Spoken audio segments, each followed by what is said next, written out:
Selamat bergabung pada kegiatan daring kali ini. Sebelum memulai kegiatan, sesuai dengan peraturan kesehatan dan keselamatan kerja, marilah kita perhatikan safety induction dalam melakukan kegiatan daring agar terhindar dari ketidaknyamanan atau cedera selama mengikuti kegiatan secara daring. Yang pertama, mohon seluruh peserta memperhatikan posisi duduk ergonomis, yaitu cara duduk yang aman selama mengikuti kegiatan secara daring. Posisi duduk ergonomis, duduk tegap, tidak membungkuk, posisi leher tegap, tidak menunduk ke depan, atur kursi sehingga sandarannya menopang lekuk tulang belakang. Kedua, perhatikan jarak mata terhadap layar monitor perangkat yang Anda gunakan. Atur agar tidak terlalu dekat dengan layar untuk mengurangi resiko pancaran radiasi pada layar monitor yang dapat menimbulkan kelelahan pada mata. Yang ketiga, perhatikan bahaya kelistrikan seperti penggunaan stop kontak dengan beban listrik yang berlebih serta jalur kabel dari perangkat Anda. Yang keempat, tidak melakukan aktivitas lain yang membahayakan keselamatan seperti berkendara. Yang kelima, istirahatkan mata dengan cara 20-20-20, yaitu setiap 20 menit menatap layar monitor, istirahatkan mata selama 20 detik dengan melepas pandangan mata sejauh 20 feet atau minimal 6 meter. Dan yang keenam, lakukan peregangan untuk merilekskan tubuh setelah duduk monoton di depan layar monitor. Terima kasih atas perhatian Anda. Selamat mengikuti kegiatan secara daring. Selamat pagi Bapak Ibu peserta webinar. Kita mulai kegiatannya ya. Bismillahirrahmanirrahim. Assalamualaikum warahmatullahi wabarakatuh. Waalaikumsalam warahmatullahi wabarakatuh. Alhamdulillah syukralillah rabbil alamin wassalatan wassalaman ala asrafil anbiya wal mursalin nabiyina Muhammad wa ala alihi washabihi ajmain amma ba'du. Segala puji bagi Allah Subhanahu wa taala atas limpahan rahmat, taufik dan hidayahnya kepada kita semuanya. Dan salawat serta salam semoga senantiasa tercurahkan kepada junjungan kita Nabi Muhammad SAW beserta keluarga, para sahabat dan seluruh pengikutnya yang insya Allah selalu istiqamah dalam menjalankan sunnahnya hingga akhir zaman.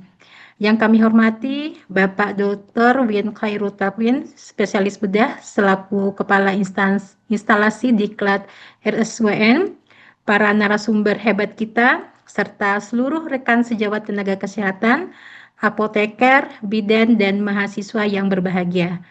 Jazakumullahu khairan atas kehadiran Bapak, Ibu sekalian dalam kegiatan webinar kesehatan nasional pada hari ini, Sabtu 1 November 2025.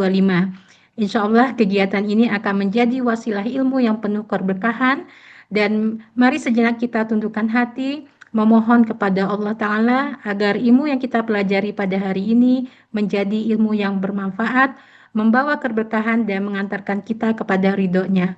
Allahumma inni as'aluka ilman nafi'an wa rizqan thayyiban wa amalan mutaqabbalan. Baik, Bapak Ibu hadirin yang berbahagia, sebelum kita memulai rangkaian acara lebih lanjut, izinkan saya memperkenalkan tema kegiatan kita pada hari ini.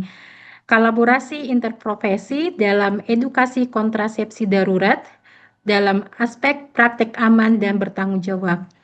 Kegiatan ini diselenggarakan oleh PT Yapindo Jaya Abadi bekerjasama dengan Kementerian Kesehatan dan RSWN sebagai bentuk kontribusi ilmiah untuk meningkatkan mutu pelayanan kesehatan yang berbasis evidence-based serta memperkuat kolaborasi antar profesi di bidang kesehatan reproduksi.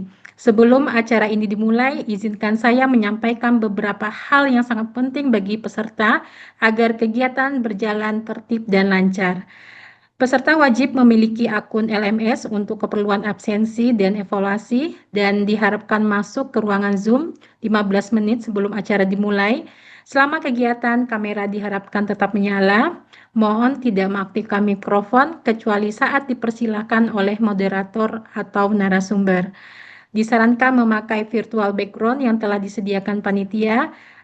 Mohon mengganti nama akun Zoom dengan format nama lengkap _ instansi Dan peserta diharapkan mengecek perkembangan belajar di LMS masing-masing.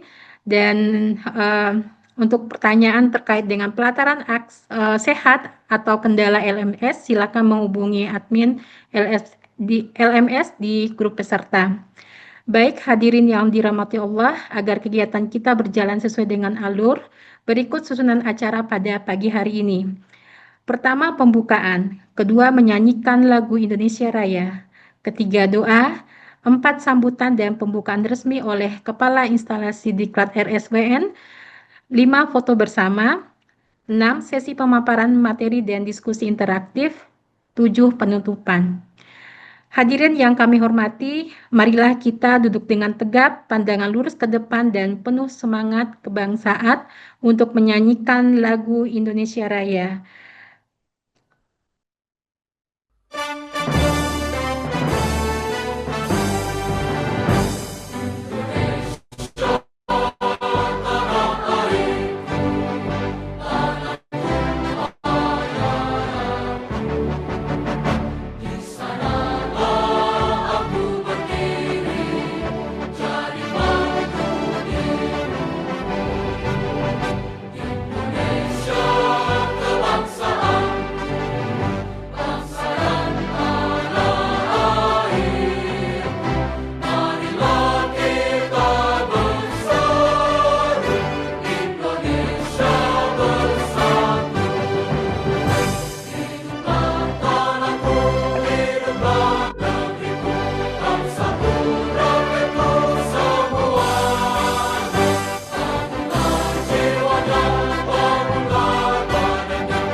Terima kasih hadirin. Semoga semangat kebangsaan ini akan menjadi inspirasi bagi kita semuanya dalam memberikan pelayanan yang terbaik bagi masyarakat. Selanjutnya, agar seluruh rangkaian kita berada dalam ridho dan keberkahan Allah Subhanahu wa Ta'ala, marilah kita menundukkan hati, berdoa menurut kepercayaan masing-masing. Berdoa dimulai.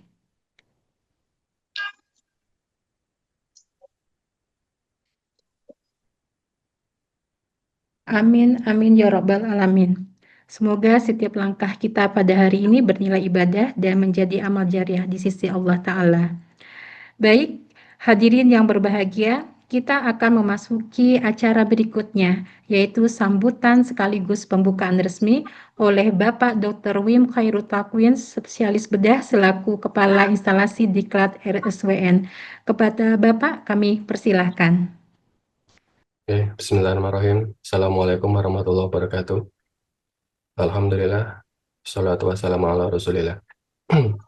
Yang kami hormati segenap narasumber Dr. Jati Swantoro, SPOG, Konsultan FER. Yang kami hormati narasumber kedua, apoteker Ibu Tri Yuliastuti, Sarjana Farmasi. Yang kami hormati moderator Bidan Deti Aprianti, SST, ya Magister Kebidanan. Dan yang kami hormati pula panitia, Yapindo, dan segenap peserta webinar Kesehatan Nasional. Syukur Alhamdulillah kita semua dipertemukan dalam webinar daring Kesehatan Nasional, kolaborasi interprofesi dalam edukasi kontrasepsi darurat, praktik aman dan bertanggung jawab. Dan Alhamdulillah kita dihadirkan narasumber yang berkompeten dari Rumah Sakit RMT Wonosobo. Semoga webinar ini memberikan manfaat bagi Bapak Ibu semuanya dan semoga webinar ini berjalan dengan lancar, tidak ada halangan apapun, dan kami atas nama penyelenggara mohon maaf apabila dalam penyelenggaraan ini masih banyak kekurangannya. Dan tidak perlu berpanjang waktu, maka dengan mengucap Bismillahirrahmanirrahim, maka webinar Kesehatan Nasional Kolaborasi Interprofesi dalam Edukasi Kontrasepsi Darurat, Praktik Aman dan Bertanggung Jawab secara resmi dibuka. Sekian dari kami, kurang lebihnya mohon maaf. Wassalamualaikum warahmatullahi wabarakatuh. Waalaikumsalam warahmatullahi wabarakatuh. Baik, hadirin yang berbahagia, kita akan memasuki acara berikutnya.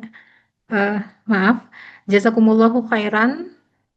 Kami ucapkan kepada Bapak Dr. Wim Khairul Takwin atas sambutan dan arahannya yang penuh motivasi bagi kita semuanya. Sebelum kita berlanjut ke sesi materi, marilah kita abadikan momen kebersamaan ini melalui foto bersama. Kepada seluruh peserta, mohon menyalakan kameranya dan berikan senyum yang terbaik. Sesi foto ini akan dibantu oleh tim Yapindo. Silahkan Mbak Alia, kita mulai. 3, 2, 1, cheese. Selanjutnya. 3, 2, 1, cheese. Oke. Alhamdulillah, terima kasih atas partisipasi Bapak Ibu semuanya. Dan sekarang kita masuk ke acara inti, yaitu sesi pemaparan materi dan diskusi interaktif. Izinkan saya, Bidan Diti Aprianti Sukandar, SST MKAP, bertugas sebagai moderator untuk memandu jalannya sesi ilmiah pada hari ini. Materi pertama dengan topik kontrasepsi darurat dari perspektif klinis, efektivitas keamanan dan tantangan edukasi masyarakat yang akan disampaikan oleh Dr. Jati Suwantono, spesialis obstetri dan ginekologi, subspesialis fertilitas, endokrinologi reproduksi. Bapak Ibu hadirin yang berbahagia, izinkan saya memperkenalkan secara singkat profil narasumber kita yang luar biasa ini. Bapak Dr. Jati Suwantoro, spesialis obstetri dan ginekologi, subspesialis fertilitas endokrinologi reproduksi. Beliau lahir di Purwodadi pada tanggal 12 November 1974, menempuh pendidikan kedokteran di Fakultas Kedokteran Universitas Diponegoro, lulus tahun 1999 dan melanjutkan spesialisasi obstetri dan ginekologi di universitas yang sama pada tahun 2007. Tahun 2012, beliau mengikuti course IFF di Monash University Australia serta menyelesaikan pendidikan spesialis fertilitas endokrinologi reproduksi di FK Undip pada tahun 2015. Dalam kiprahnya, beliau aktif di berbagai organisasi profesi, antara lain anggota IDI dan POGI sejak tahun 1999, serta pernah menjabat sebagai Sekretaris dan Koordinator POGI Komisariat X K-Residen Semarang, dan saat ini beliau bertugas di RSD KR MT Wongsonegoro Semarang sebagai Kepala SMF Obstetri dan Ginekologi, dan juga menjadi dosen luar biasa di beberapa universitas jejaring seperti Untar, Trisakti, Unisula, dan Unwahas. Dan dengan pengalaman yang sangat luas dalam bidang fertilitas dan kesehatan reproduksi, beliau akan menyampaikan materi pertama dengan topik kontrasepsi darurat dari perspektif klinik, efektivitas, keamanan, dan tantangan edukasi masyarakat. Kepada Bapak Dr. Jati Suwantoro, spesialis obstetri, ginekologi, subspesialis fertilitas endokrinologi reproduksi, dengan hormat kami persilahkan. Ya, terima kasih. Selamat pagi. Assalamualaikum warahmatullahi wabarakatuh. Waalaikumsalam warahmatullahi wabarakatuh. Waalaikumsalam warahmatullahi wabarakatuh. Puji syukur alhamdulillah ya. Terima kasih kepada Allah Subhanahu wa taala. Salawat serta salam kepada Rasulullah. Terima kasih kepada Dr. Wim Khairul Takwim selaku Ketua Diklat Rumah Sakit KMT Wongsonegoro atas kesempatan yang diberikan pada kami untuk bisa sharing berbagai pengalaman mengenai kontrasepsi darurat Dan terima kasih juga kepada narasumber yang ada, Ibu Yuli, dan pada para moderator serta teman-teman sejawat dan para hadirin sekalian. Izinkan saya untuk share screen ya. Oh iya, boleh dokter. Ya. Jadi, izinkan pagi ini saya akan sharing dan refreshing bagi teman-teman sejawat, teman-teman hadirin sekalian mengenai kontrasepsi darurat. Ya. Jadi sebagai pembukaan, kita samakan dulu persepsi kita mengenai apa itu kontrasepsi. Jadi eh, kontrasepsi itu merupakan suatu bisa metode, bisa tindakan, atau bisa merupakan suatu alat yang apabila kita gunakan atau kita terapkan, itu tujuannya untuk mencegah kehamilan, supaya tidak timbul suatu kehamilan. Banyak jenisnya dan banyak tipe-tipe pembagiannya ya.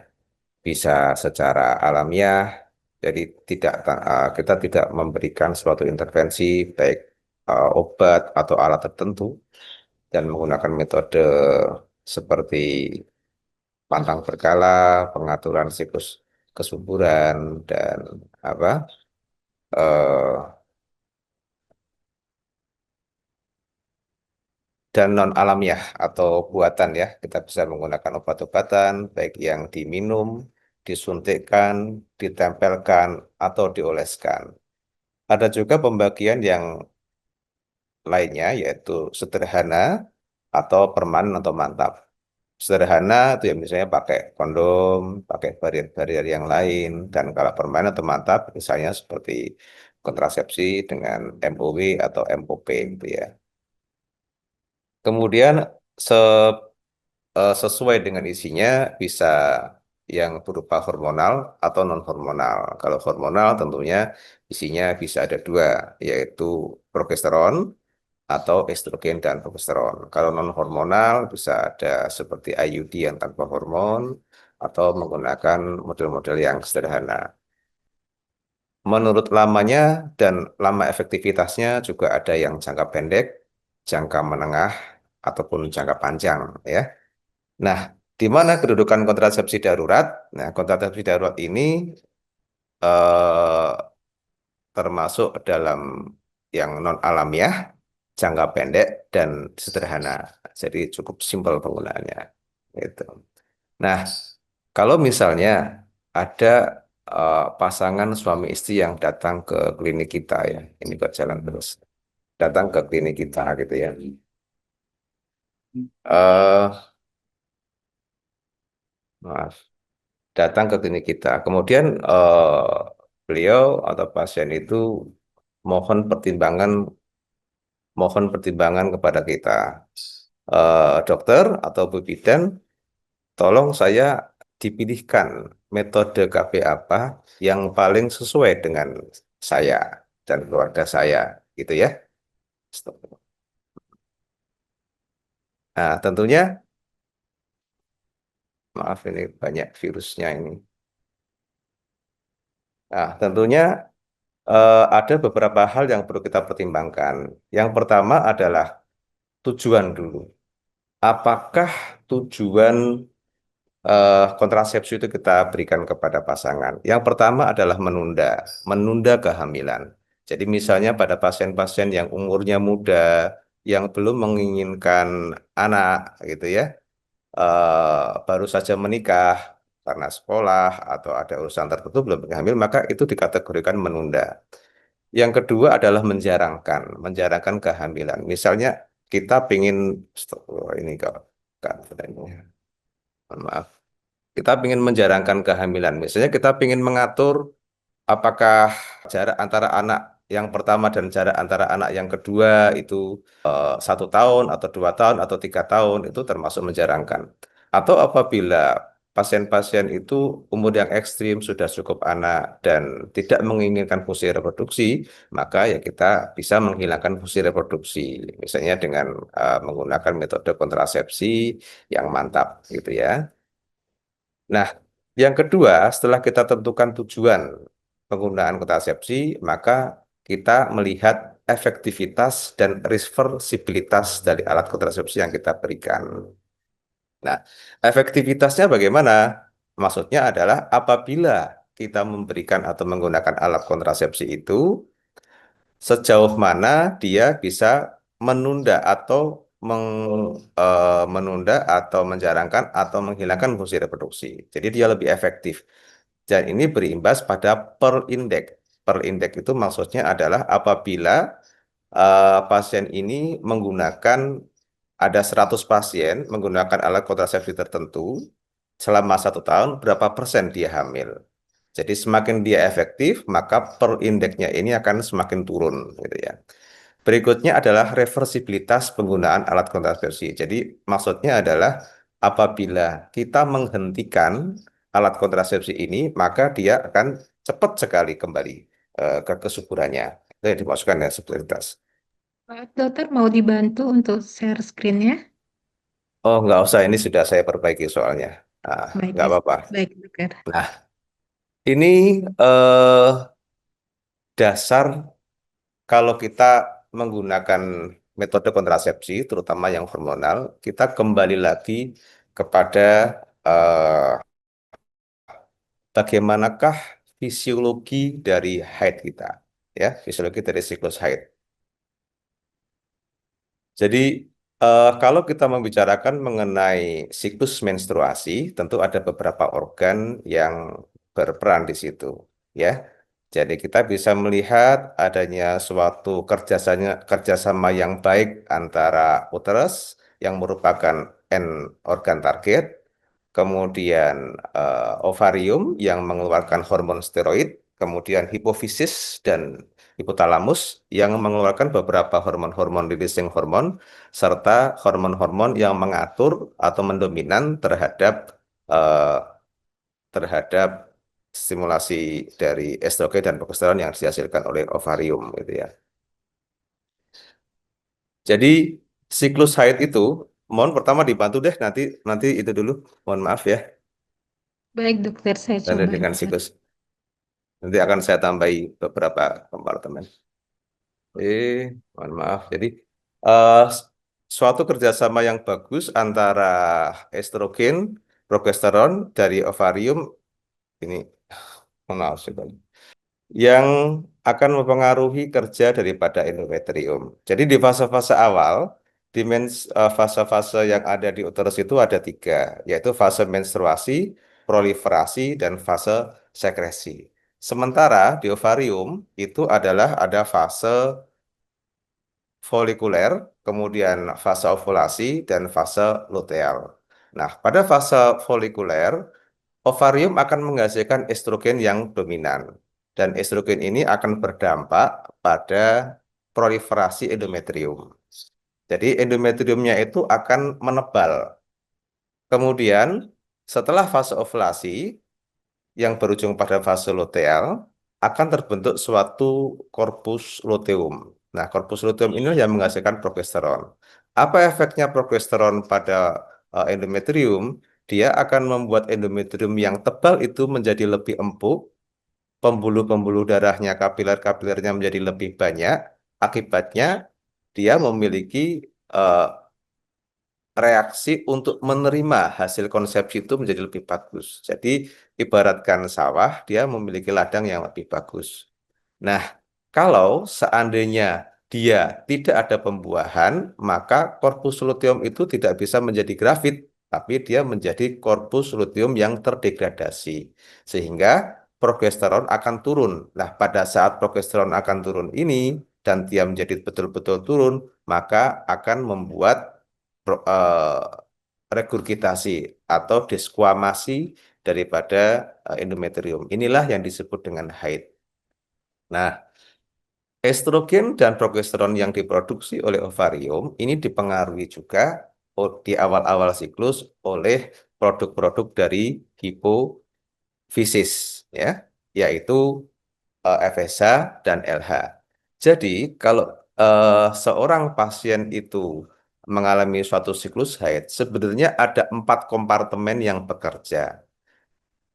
kompartemen keempat yaitu uterus yang merupakan end organ target yang dia bisa berdesquamasi sebulan sekali secara ritmik dan secara siklik, yang kerjanya itu dipengaruhi oleh ovarium yang menghasilkan estrogen dan progesteron, sementara kerja ovarium yang menghasilkan estrogen dan progesteron tersebut dikontrol oleh hipofisis, terutama hipofisis anterior yang menghasilkan hormon FSH dan LH.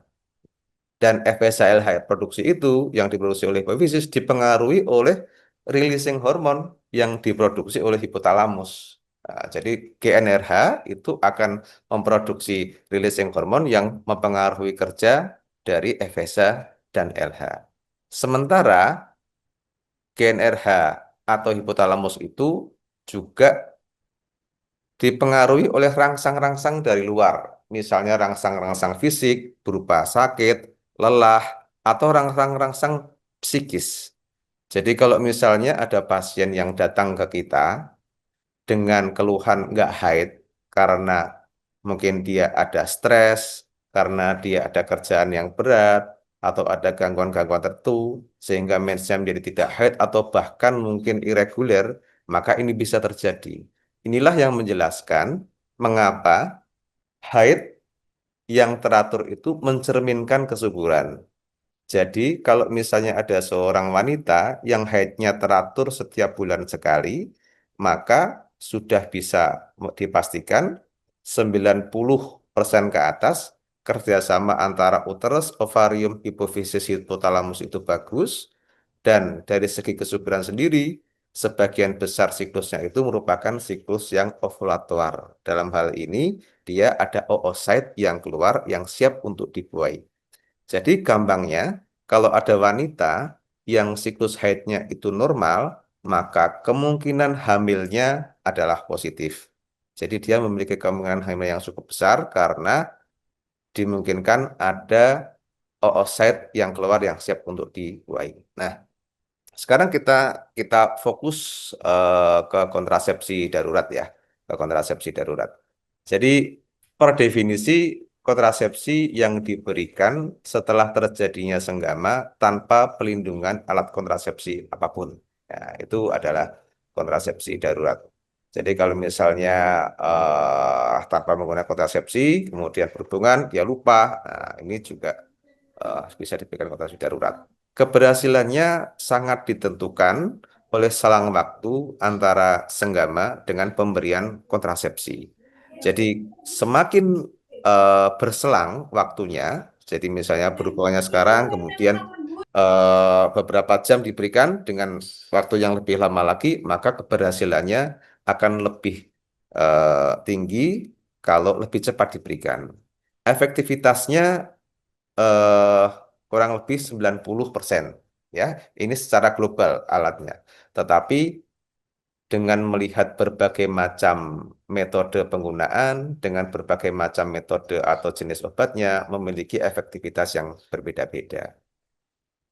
Indikasi kontrasepsi darurat apa saja? Yang pertama, tadi sudah disebutkan sesuai dengan definisi, tidak menggunakan alat kontrasepsi pada saat berhubungan, gitu ya.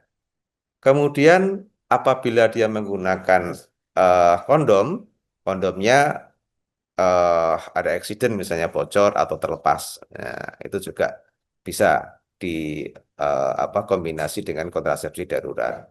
Kemudian terlambat minum pil KB, gitu ya. Terlambat minum pil KB,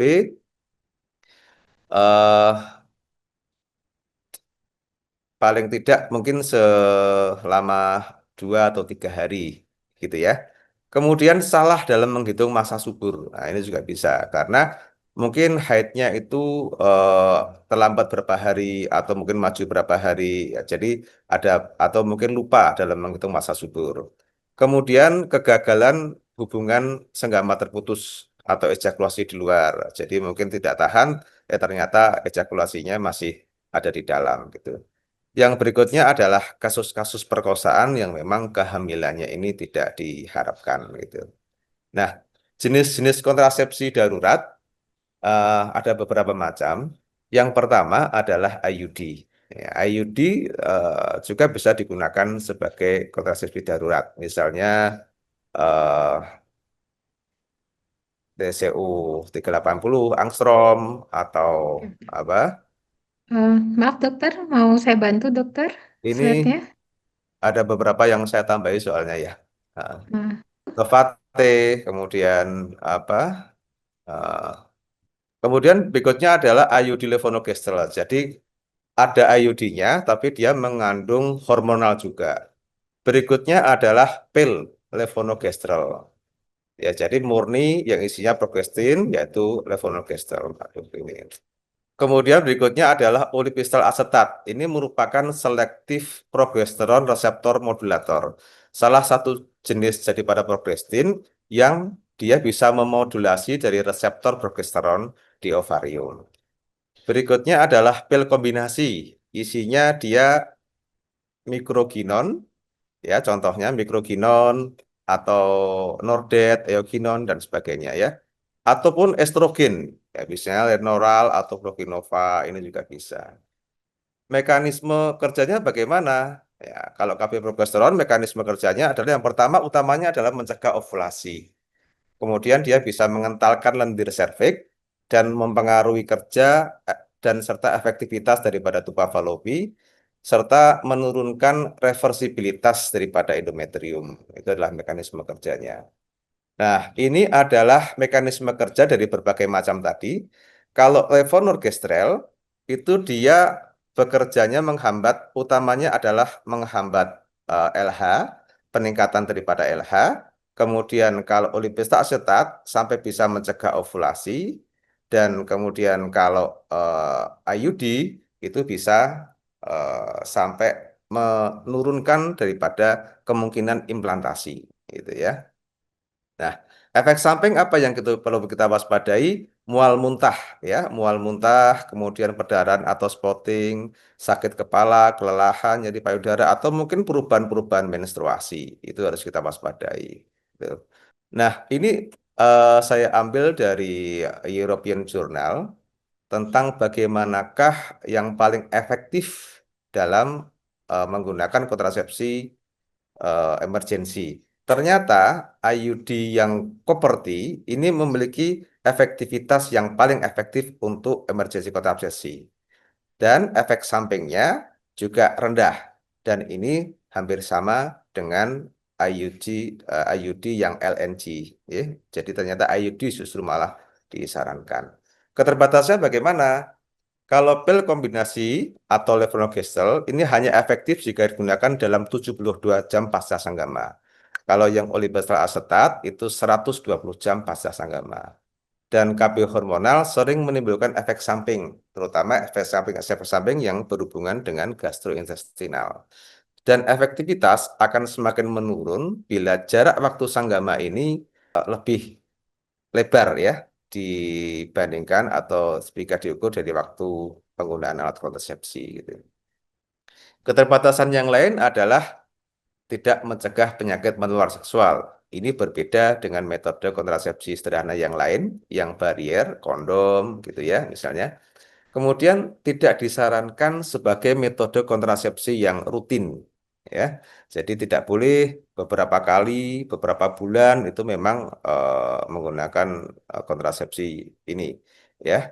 Kemudian eh, AKDR hanya efektif jika dipasang selama kurang dari 120 hari gitu ya, kurang 120 hari ya. Kemudian dia tidak bertugas sebagai abortifum juga. Nah, gitu ya, itu keterbatasannya juga.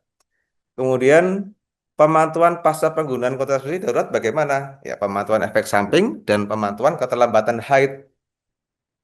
Kemudian eh, hubungan antara kontrasepsi darurat dan aborsi. Jadi secara per definisi, aborsi adalah tindakan untuk menghilangkan hasil konsepsi yang sudah mengalami implantasi. Ya, jadi kontrasepsi darurat itu untuk mencegah terbentuknya konsepsi. Jadi dengan dia menurunkan kejadian ovulasi, maka tidak akan terjadi eh, timbulnya oosit yang bisa dibuai sehingga dia tidak akan terjadi suatu konsepsi gitu ya. Sehingga eh, tidak akan terjadi suatu implantasi sehingga tidak digolongkan sebagai metode atau alat untuk aborsi gitu ya. Bagaimanakah hubungannya dengan infertilitas? Ya, per definisi, infertilitas adalah apabila pasangan suami istri menikah 1 tahun tanpa menggunakan kontrasepsi, itu belum hamil. Padahal ya hubungannya normal saja frekuensinya dan tidak ada kendala pada saat berhubungan. Jadi 2-3 kali selama seminggu gitu, tidak ada ejakulasi dini, tidak ada gangguan ereksi, jadi tidak hamil tanpa kontrasepsi. Jadi kalau penggunaan kontrasepsi darurat, dia hanya berlaku untuk kemungkinan siklus itu. Sehingga siklus ke depannya diharapkan bisa kembali lagi haid dan bisa tumbuh kesimpulannya secara cepat. Sehingga kesimpulannya bahwa kontrasepsi darurat tidak menyebabkan infertilitas. Jadi kesimpulan yang bisa kita sampaikan bahwa kontrasepsi darurat itu merupakan suatu metode yang cukup sederhana, efektivitasnya lebih baik bila digunakan secepat mungkin, tidak bisa digunakan untuk pemakaian rutin, tetap memiliki keterbatasan dan harus dipantau pasca penggunaan, kemudian bukan merupakan metode aborsi atau bukan merupakan alat aborsi dan tidak menyebabkan infertil. Take home message-nya adalah bahwa kontrasepsi darurat tetap bisa menimbulkan efek samping sehingga sebelum pemakaian harus ada suatu informasi yang detail mengenai mekanisme kerja, efektivitas, dan efek samping, serta sebelum pemakaian kontrasepsi darurat perlu kita menganalisis bagaimanakah riwayat kesehatannya, termasuk kita harus memeriksa dahulu kondisi ginekologis atau kandungannya serta riwayat obstetrinya. Mungkin ini yang bisa kita sampaikan. Mohon maaf, ini komputernya ada sesuatu sehingga tidak sempurna. Mungkin bisa kita lebih lengkap pada sesi nanti diskusi kita panjangkan. Terima kasih. Assalamualaikum warahmatullahi wabarakatuh. Waalaikumsalam warahmatullahi wabarakatuh. Jazakumullah khairan, kasiran kami sampaikan kepada Bapak Dr. Jati Swatoro, spesialis obstetris, ginekologi, spesialis fertilitas endokrinologi reproduksi atas paparan ilmunya yang sangat bermanfaat. Semoga ilmu yang dibagikan menjadi amal jariah dan membawa keberkahan bagi kita semuanya dalam menjalankan profesi dan pelayanan kepada umat. Kita berikan tepuk tangan secara virtual untuk narasumber atas pemaparannya yang sangat luar biasa. Terima kasih Bapak. Baik, hadirin yang berbahagia, kita masuk ke sesi tanya jawab. Silahkan menulis pertanyaan di kolom chat atau menggunakan fitur raise hand untuk bertanya langsung kepada dokter. Dan saya lihat di sini sudah ada yang ingin bertanya, dokter. Dipersilakan kepada Ibu Nur Anisah Fauzi. Silakan Ibu. Baik, terima kasih. Menarik dok tadi presentasinya. Terima kasih sekali untuk ilmu yang dibagikan.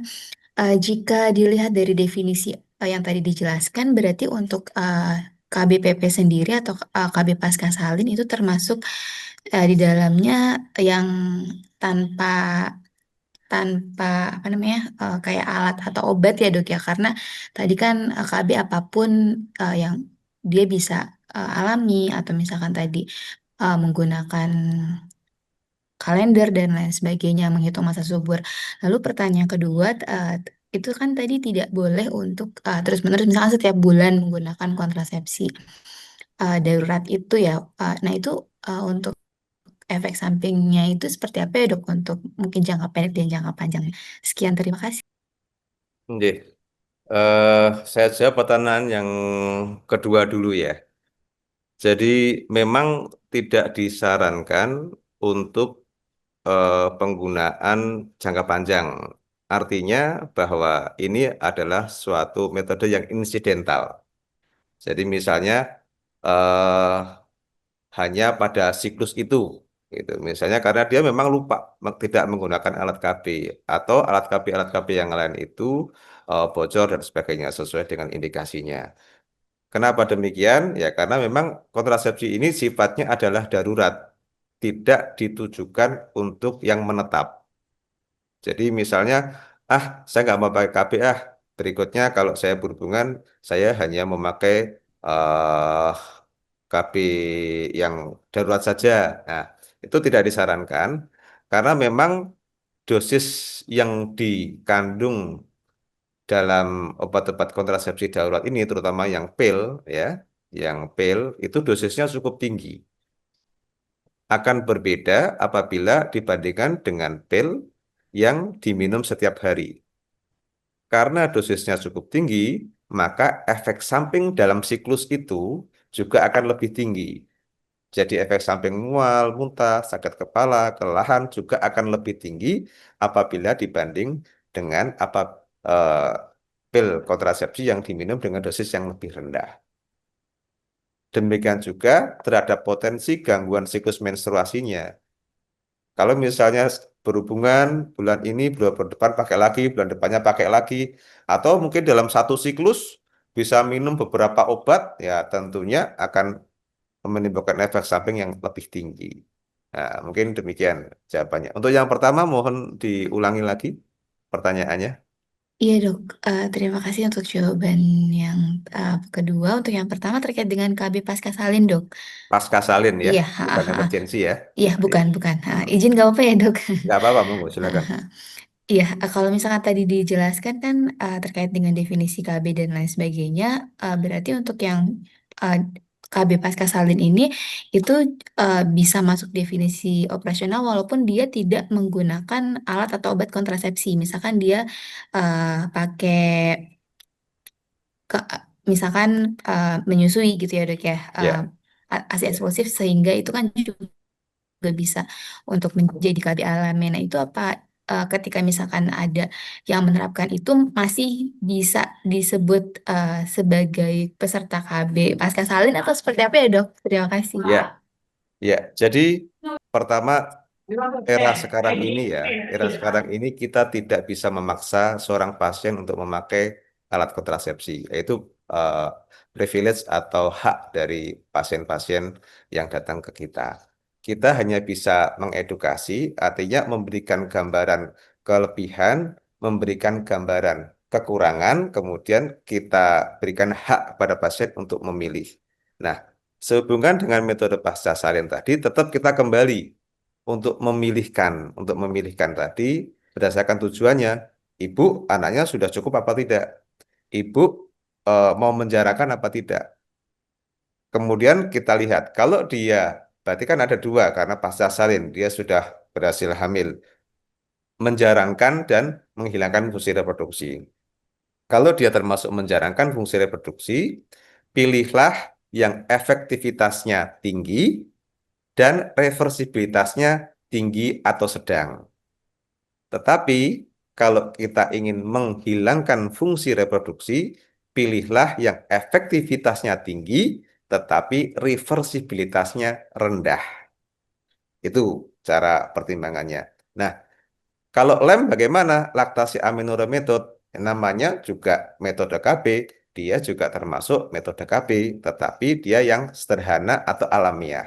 Tentunya di sini syarat dan harus berlaku ya, syarat dan ketentuan harus berlaku. Dia harus ASI eksklusif, kemudian betul-betul tidak haid gitu ya. Tetapi perlu diketahui bahwa metode laktasi aminore itu juga angka keberhasilannya rendah. Karena kita tahu efektivitas daripada alat kontrasepsi itu yang sederhana itu paling rendah. Jadi yang alamiah itu efektivitasnya paling rendah. Tetapi tetap dikategorikan sebagai dia menggunakan KB. Gitu. Bisa ditangkap ya? Iya dok, matur Oke, nuwun. terima kasih. Berarti masuk dalam aseptor KB hanya saja tadi syarat dan ketentuannya memenuhi atau tidak gitu ya dok ya? Iya, betul. Dia Baik masih dok. tetap. Laktasi Mhm. aminore method hanya berlaku 6 bulan pada kasus-kasus yang ASI eksklusif. Ya, betul-betul dia aminore gitu. Tetapi tetap harus kita bantu ya. Kalau misalnya di aminore berhubungan aktif ya tetap kita bantu. Kadang-kadang pasien-pasien itu karena keberhasilannya rendah, nggak haid, tahu-taunya hamil. Ya, itu harus kita bantu penegakan diagnosis hamilnya. Baik, terima kasih dok. Iya, sami-sami. Baik, terima kasih Ibu Nuranisa atas pertanyaannya yang sangat menarik sekali. Selanjutnya, dokter, saya di sini melihat ada pertanyaan di kolom chat dari Ibu Puspito dari Jogja. Pertanyaannya, apakah pil kontrasepsi darurat bisa menyebabkan kista apabila dikonsumsi rutin setiap bulan, dokter? Dipersilahkan, dokter. Ih, jadi tentang kista ovari ya. Kista ada berbagai macam jenisnya. Kalau misalnya dia apa?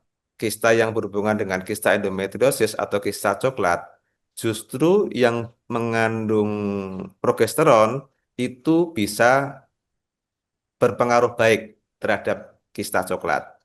Ya, kalau dia berhubungan dengan progesteron saja. Tetapi kalau kontrasepsi darurat itu mengandung estrogen, itu dia berpengaruh buruk terhadap kista coklat, gitu. Nah, sehubungan dengan patofisiologi kista ovari secara umum, misalnya ada infeksi, kemudian salah satunya adalah adanya salah satunya adalah adanya gangguan sumbatan sehingga bisa menimbulkan peningkatan cairan itu tidak terbukti ya, tidak terbukti, tidak terbukti cukup bahwa alat kontrasepsi darurat bisa menimbulkan kista, gitu ya. Jadi itu suatu hal yang tidak terbukti secara eviden. Baik, terima kasih dokter. Selanjutnya pertanyaan dari Ibu Iklima Astriani dari Rumah Sakit RSUD Kota Bandung, dokter. Saya Jadi, ingin bertanya, dokter. Maaf, topik keluar dari topik nih, kata monggo ibunya. silakan. Ya, oke, saya pernah mendengar Iya. bahwasanya diusahakan KB suntik itu jangan jadi pilihan untuk ber-KB karena yang paling besar mengaktifkan sel kanker dalam tubuh. Apakah itu betul, dokter? Ya, jadi KB suntik ya. KB suntik itu ada dua jenis ya. Yang isinya progesteron saja, yang 3 bulan. Kemudian yang isinya progesteron dan estrogen, yang 1 bulan, ya, yang 1 bulan. Nah, mengenai cancer itu syarat dan ketentuan berlaku. Oleh karena itu, orang yang memiliki bakat cancer, orang yang sudah ada cancer stadium awal tidak diperbolehkan menggunakan obat-obatan KB hormonal, terutama yang isinya adalah estrogen. Ya, gitu. Jadi sebenarnya pemakaian KB yang hormonal itu tidak memicu terjadinya cancer, tidak memicu terjadinya cancer. Tetapi faktor risiko sebelum ibu itu disuntik itu sudah ada, sehingga dia lebih meningkatkan terjadinya cancer, terutama yang ada hubungannya dengan estrogen atau estradiol yang 1 bulan, ya. Jadi kita harus lebih hati-hati kalau memang sudah terjadinya cancer atau ada bakat ke sana, ya kita tidak menyarankan menggunakan alat kontrasepsi yang menggunakan hormonal. Bisa dipilihkan metode-metode yang lain yang tidak mempengaruhi hormon. Begitu prinsipnya. Jadi, Oke, terima kasih dokter atas jawabannya sangat menggugah sekali. Di sini masih ada lagi dok pertanyaan ya, masih dari Ibu Puspito Panggirahayut, dokter. iya, Ingin monggo. bertanya lagi dokter, lebih efektif mana pil kontrasepsi darurat dikonsumsi sekali minum 2 atau 2 kali minum dengan jarak 12 jam dokter? Ya, sama-sama efektifnya, sama-sama efektifnya. Karena kita meminum satu, ini biasanya pil yang isinya levonorgestrel ya, yang atau olivetal asetat ya. Yang di Indonesia lebih banyak yang isinya levonorgestrel. Kalau yang levonorgestrel yang sekali minum itu 1,5 miligram, jadi besar sekali. Efek samping pada saat itu juga cukup tinggi, ya. Nah, kalau yang diminum 2 kali dalam 12 jam jaraknya itu masing-masing minumnya 0,75 miligram. Efek sampingnya akan terbagi gitu. Jadi sama-sama efektifnya. Kenapa Kak dulu itu Postinor, mohon maaf saya sebutkan merek dagang. Postinor 1 itu isinya 1,5. Ternyata banyak keluhan sehingga dibagi 2. Ternyata setelah dilakukan penelitian, efektivitasnya kok nggak jauh berbeda bermakna. Oleh karena itu, sekarang diciptakan posisi nomor 2. Gitu. Itu ceritanya. Oke, terima kasih dokter. Nggih. Selanjutnya masih ada lagi nih pertanyaan di kolom chat dokter. Nggih. Dari Ibu Rusdin Wali. Maaf izin bertanya dokter, kami pakai alat kontrasepsi kondom. Kalau kami berhubungan tidak pakai alat kontrasepsi, artinya keluarkan air mani di luar vagina, tapi sudah keluar sedikit di dalam vagina, istilahnya terlambat cabut dari bagian. Pertanyaan saya adalah dengan cara tadi itu dok, bisa hamil atau tidak? Mohon penjelasannya dokter. Jadi begini, eh setiap alat kontrasepsi, even itu kontrasepsi mantap pun, itu tetap tidak 100% eh, mencegah kehamilan. Termasuk kontrasepsi mantap MOW atau MOP pun, itu 0,0000 sekian persen. Itu ada kegagalannya. Di situ ada namanya rekanalisasi spontan atau faktor salah dalam melakukan operasi, itu juga ada kegagalannya. Jadi, kalaupun kontrasepsi itu eh, mantap, ada kegagalannya, apalagi yang sangat alamiah, sangat sederhana, tentunya kegagalannya lebih tinggi. Jadi, tetap memakai apa per indeks yang tinggi apabila dia itu KB yang sederhana. Nah, sekarang kasusnya adalah kondom bocor atau kondom lepas dan ejakulasinya ada di vagina. Sangat mungkin terjadi kehamilan apabila dilakukan pada masa ovulasi. Gitu ya. Jadi pada masa ovulasi, walaupun pakai kondom, kondomnya bocor atau terlepas, ada yang apa? Ada yang spermanya ada yang tertinggal, ya tentunya kemungkinan hamilnya cukup tinggi. Karena pada fase ovulasi itu biasanya akan timbul lendir, lendir yang subur. Biasanya kan lendirnya panjang tuh. Nah, lendir itu merupakan media yang bagus sekali untuk berenang. Nah, kalau menggunakan alat kontrasepsi darurat, tadi salah satu mekanismenya adalah menurunkan atau membuat lendir serviks menjadi kental. Ini angkanya sekitar 50-70% menghambat pergerakan sperma dan maturasi sperma. Jadi sperma itu juga untuk mencapai ke tuba falopi dan bertemu dengan sel telur atau oosit butuh waktu.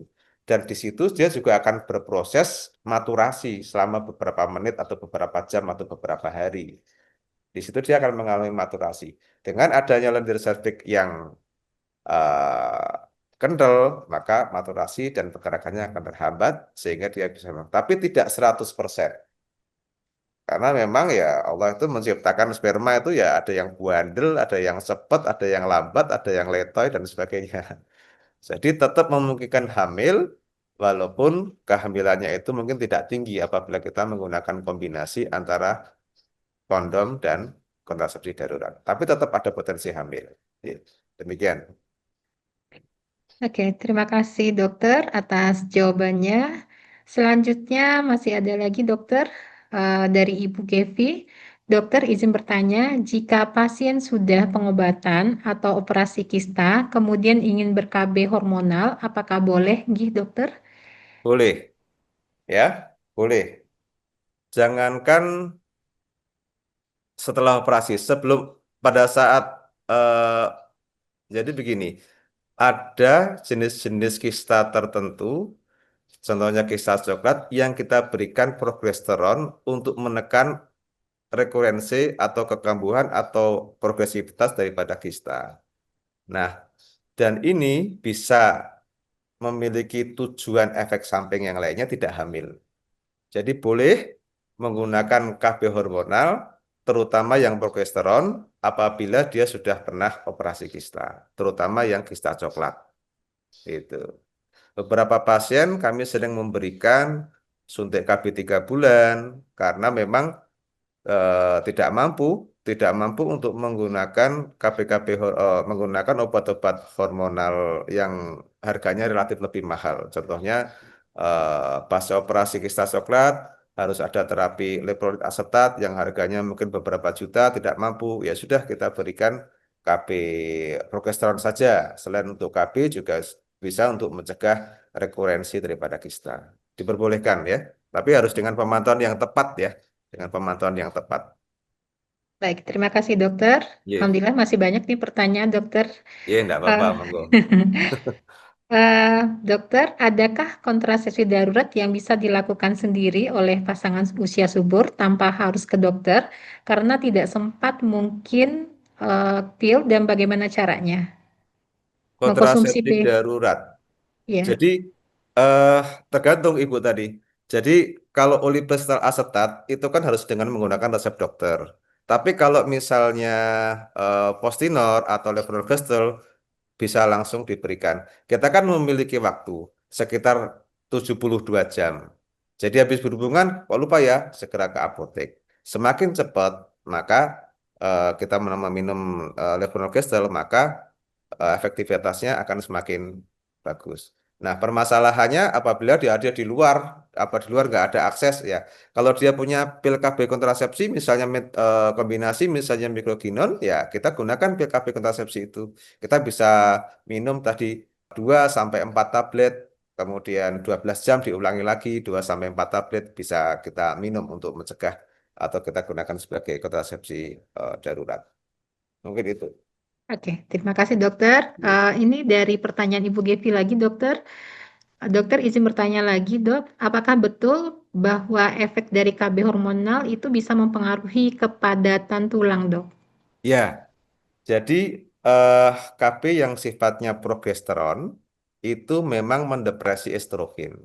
Sedangkan kita tahu estrogen itu bagus sekali untuk pertumbuhan atau permeabilitas daripada pembuluh darah. Nah, karena dengan memberikan progesteron jangka lama, maka estrogennya akan tertekan. Akibatnya, banyak pembuluh-pembuluh darahnya juga akan tertekan, terutama pembuluh-pembuluh darah yang ada di tulang. Oleh karena itu, pada pasien-pasien yang menggunakan progesteron, harus diikuti dengan pemantauan. Namanya pemantauan scanning bone marrow. Jadi densitas tulangnya itu juga harus diperiksa secara rutin. Kalau terjadi risiko terjadinya suatu osteoporosis, ya nanti bisa dicarikan alternatif penggunaan KB yang lainnya. Demikian. Terima kasih dokter atas jawabannya. Selanjutnya dokter, Assalamualaikum warahmatullahi wabarakatuh Waalaikumsalam. dokter. Ya. Mohon izin bertanya, kalau untuk kemungkinan kegagalan MOW di awal-awal pemasangan atau sudah lama pun mungkin adanya kegagalan dok. Terima kasih dokter. MOW ini ya, Iya benar dokter. medis operasi wanita ya, steril ya. Iya dokter. Ya, jadi eh sebelum kita lakukan MOW, tentunya sudah ada pemeriksaan bahwa pasien itu betul-betul tidak hamil. Hmm. Ya, jadi kapan dia bisa didiagnosis tidak hamil? Biasanya yang paling mudah operasinya adalah pasca bersalin. Jadi habis bersalin, besoknya atau nanti atau beberapa hari itu dilakukan MOW. Atau biasanya pada saat metode interval, pada saat dia tidak hamil, rahimnya sudah mengecil, dan disarankan setelah haid bersih. Misalnya haidnya selesainya hari ke-7 gitu ya. Hari ke-8, 9, atau ke-10 itu kita laksanakan metode MOP. Itu kemungkinan besar dalam kondisi dia tidak hamil. Tetapi teknis pelaksanaan operasinya itu lebih sulit karena dia rahimnya kecil. Sehingga identifikasi saluran tuba falopinya tidak semudah apabila uterusnya itu besar. Nah, jadi itu pada teknis. Nah, bagaimanakah angka kegagalan daripada MOW? Angka kegagalannya tetap ada. Di mana faktor kegagalannya? Kalau timbul suatu rekanalisasi spontan. Setelah kita ikat, kita potong, kita kauter, di dalamnya itu nyambung sendiri. Ada dok literaturnya, ada. Walaupun itu 1/juta sekian kali, itu bisa terjadi. Dan referensi literaturnya ada. Itu. Yang kedua, ya pada saat identifikasinya itu, karena kita menggunakan kebanyakan mini laparotomi, itu tidak tepat. Nah, itu juga dibenarkan pada literatur. Karena memang salah satu faktor risikonya adalah kesalahan pada saat mengidentifikasi. Nah, itu tidak salah dalam artian malpraktek bukan, tetapi ini faktor risiko apabila terjadinya suatu kegagalan KB. Gitu ya untuk MOW atau MOP. Gitu. Bagaimanakah kalau pengen 100% tidak hamil? Ya cuma satu, tidak berhubungan gitu. Tapi siapa yang kuat ya? Gitu. Baik, dokter. Terima Oke. kasih. Selanjutnya, dokter. Insya Allah kita selesai di jam 9.20 ya, dokter. Oh, nggih, Eh, silakan. Banyak sekali ya. Saya coba iya, singkat jawabnya sangat. ya. Ya. Izin bertanya lagi, dokter. Untuk pasien yang mengalami kegagalan KB hormonal, hamil tapi masih mendapatkan kontrasepsi hormonal karena tidak tahu kalau hamil. Apakah ada efek samping ke bayinya? Matur nuhun, dokter. Untuk pasien yang mengalami kegagalan KB hormonal, Nggih. izin bertanya lagi, dokter. Ya, Untuk ya. pasien yang mengalami kegagalan KB hormonal, hamil, tapi masih mendapatkan kontrasepsi hormonal karena tidak tahu kalau hamil. Apakah ada efek samping ke bayinya, dokter? Suaranya, dokter, mohon maaf. Jadi sudah diketahui hamil, Hamil, tapi ya. karena ketidaktahuan Mama, mengkonsumsi KB hormonal, gitu ya. ya. Hmm. Nah, tergantung dari jenis KB yang hormonal yang digunakan. Ada beberapa literatur yang menyebutkan bahwa penggunaan KB hormonal itu berpengaruh terhadap apa organ-organ pembentukan organ-organ terutama reproduksi atau hormon steroid pada calon bayinya. Jadi pada calon bayinya itu ada suatu kelainan terutama pada jenis kelamin wanita. Jadi itu risikonya seperti itu. Namanya risiko tentunya tidak 100% terjadi. Tetapi ada angkanya walaupun kecil. Ya, itu. Bisa Oke, ditangkap ya. bisa, Jadi dokter. ada namanya maskulinisasi daripada laki-laki perempuan itu salah satu efeknya. Apabila lupa mengkonsumsi KB hormonal terlalu lama pada awal-awal kehamilan. Itu. Jenis-jenis tertentu Oke. ya. Itu faktor risikonya. Tapi angkanya kecil. Angkanya kecil itu. Oke, terima kasih, dokter. Oke. Satu lagi pertanyaan, dokter. Oke, monggo. Izin bertanya, dokter, jika ibu asetor baru IUD setelah melahirkan 42 hari, di hari ketiga setelah pemasangan flek darah sudah bersih. Apakah jika ibu berhubungan dengan suami, haruskah menggunakan kontrasepsi tambahan seperti kondom, dokter? Ya, pertama eh pemasangannya ini biasanya kalau 42 hari ya, hampir setelah nifas ya, berarti rahimnya udah kembali ke bentuk ukuran semula ya. Jadi setelah disarankan kalau menggunakan alat kontrasepsi, terutama yang kontrasepsi dengan menggunakan IUD dan hormonal, itu disarankan paling tidak 7 hari. Jadi 1 minggu KB-nya bekerja dulu. Karena alat kontrasepsi itu masuk ke dalam tubuh tidak notabene langsung bisa bekerja. Mekanisme KBIUD salah satunya ada beberapa cara ya, yang tidak mengandung hormon ya, yang bukan IUD levonorgestrel ya, yang IUD biasa, yang misalnya Coperte, Novate, atau mungkin yang Cuprum. Nah, itu adalah yang paling utama membuat suatu peradangan steril, istilahnya ya. Kalau istilah saya peradangan steril, artinya di dalam kavum endometrium itu sitokin-sitokin yang merupakan eh, bahan-bahan yang bisa membuat apoptosi atau bisa memakan daripada kondisi-kondisi sperma dan sebagainya ya, atau penanaman dari implantasi daripada hasil zigot itu ditingkatkan. Jadi sitokin-sitokin yang bisa membuat penanaman atau maturasi sperma atau pergerakan sperma atau yang istilahnya mencegah terjadinya kehamilan. Nah, itu istilah awamnya saja. Karena lingkungan endometrium yang bisa dirubah dari IUD karena adanya perubahan sitokain-sitokain inflamasi itu. Kemudian IUD juga bisa untuk mengentalkan lendir serviks. IUD juga bisa membuat tubanya kerjanya menjadi tidak optimal. Jadi di dalam tuba itu ada namanya silia-silia, dibuat kerjanya tidak optimal dalam mengalirkan hasil konsepsi yang mau menuju ke endometrium atau sperma ketemuan dengan sel telurnya. Jadi dari 3 mekanisme itu maka butuh waktu, sehingga tidak disarankan begitu pagi pasang IUD malamnya berhubungan. Boleh, tetapi kemungkinan kehamilannya lebih besar apabila 7 hari baru digunakan. Bisa ditangkap ya? Ya. Bisa, dokter. Oke. Terima kasih, dokter. Alhamdulillah, dengan berakhirnya pertanyaan yang terakhir tadi, maka sesi diskusi yang sangat interaktif ini, terima kasih kepada narasumber, Dr. Jati Suwantoro, ya, dan seluruh peserta atas partisipasi aktifnya.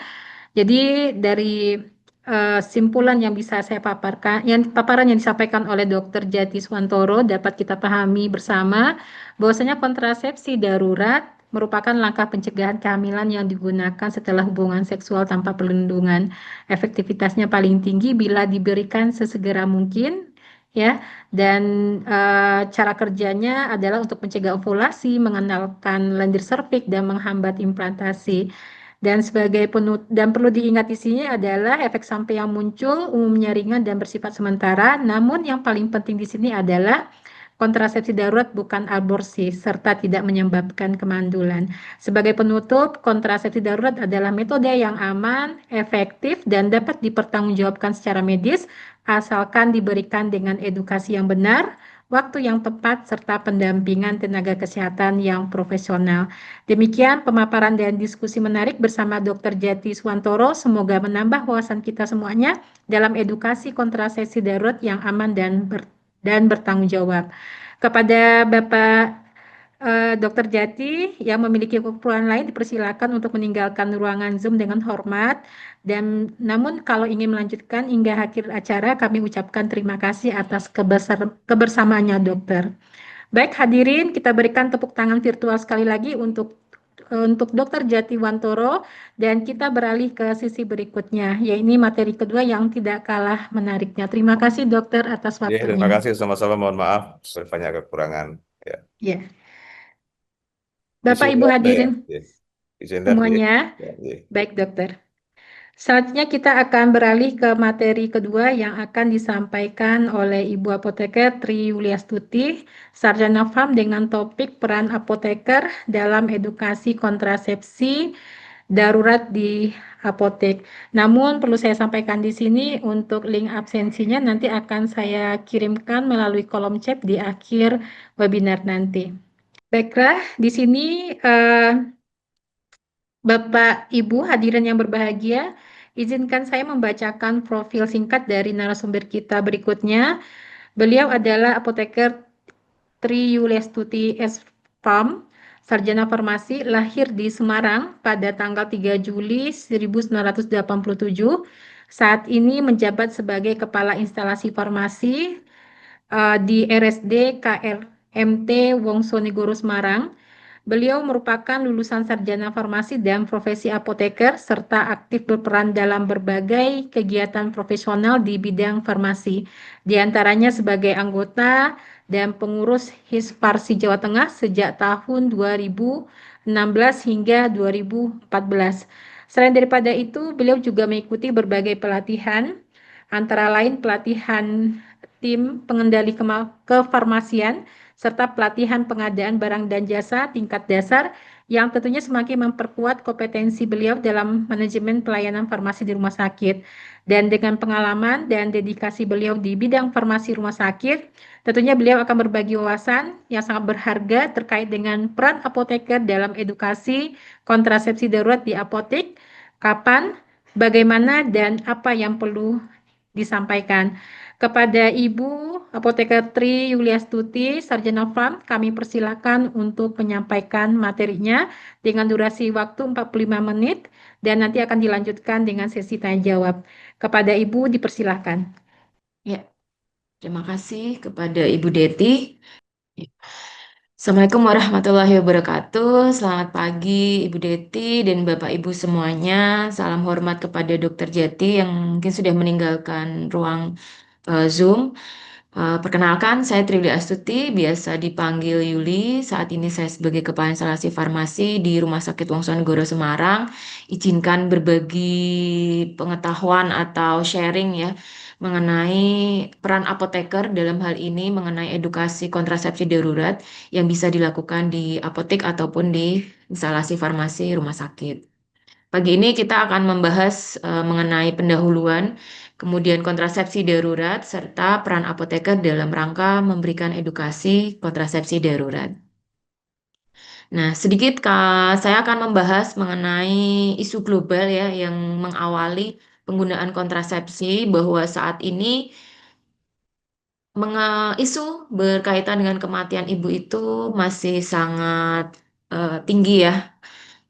Tidak hanya di di Indonesia, tetapi jadi masalah di global bahwa berdasarkan data dari WHO, 95% seluruh kematian ibu itu terjadi di negara-negara dengan pendapatan yang relatif rendah atau menengah ke bawah, termasuk dalam hal ini Indonesia. Jadi berikut data dari WHO di tahun 2023, di negara berpenghasilan rendah itu angka kematian ibu berkisar 430 kematian dalam 100.000 kelahiran hidup.